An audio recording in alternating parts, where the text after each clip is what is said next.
ஒரு கஸ்டமர் அவங்க கேர்ள் ஃப்ரெண்டோட பர்த்டேக்காக 26 gifts in blue colour theme தான் நம்மக்கிட்ட ஆர்டர் பண்ணியிருந்தாங்க.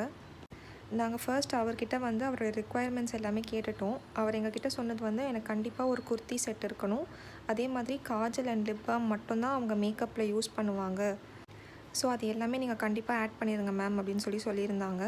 மற்றபடி இந்த ஹேர் ஆக்சசரிஸோ இயரிங்ஸோ அவங்களுக்கு பெருசாக எதுவுமே ஐடியா கிடையாது. எது வந்து அவங்களுக்கு நல்லா சூட் ஆகும்னு நீங்கள் நினைக்கிறீங்களோ உங்களுக்கு பிடிச்சதை வந்து நீங்கள் அழகாக பார்த்து ஆட் பண்ணிடுங்க அப்படின்னு சொல்லிட்டு ஃபுல் சாய்ஸை நம்ம கையில் கொடுத்துட்டாங்க. கஸ்டமர்ஸ் வந்துட்டு என்னென்ன ப்ராடக்ட்ஸ் வேணும்னு சொல்லிவிட்டு அவங்க சொல்லிட்டா நம்மளுக்கு எந்த பிரச்சனையும் இருக்காதுங்க. நம்ம கையில் கொடுத்தா தான் நமக்கு இன்னும் ஸ்ட்ரெஸ்ஃபுல்லாக இருக்கும். நம்ம வைக்கிற ப்ராடக்ட் வந்து அவங்களுக்கு பிடிக்கணும், எல்லா கலரும் கரெக்டாக மேட்ச் ஆகணும், ப்ராடக்ட் சைஸ் வந்து அவங்களுக்கு யூஸ்ஃபுல்லாக இருக்குமா, ரொம்ப நம்ம யோசித்து பிடிக்குமான்னு சொல்லிவிட்டு நம்ம கஸ்டமைஸ் பண்ண வேண்டியதாக இருக்கும்.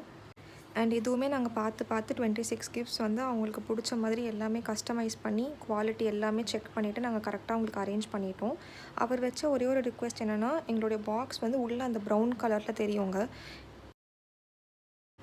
அது மட்டும் தெரிய வேணாம், ஏதாச்சும் வந்து கவர் பண்ணி கொடுக்க முடியுமா அப்படின்னு சொல்லி கேட்டிருந்தாரு. நாங்கள் ஒரு ப்ளூ கலர் சார்ட் பேப்பர் வாங்கி ஃபுல்லாக அதை வந்து கவர் பண்ணிட்டோம்.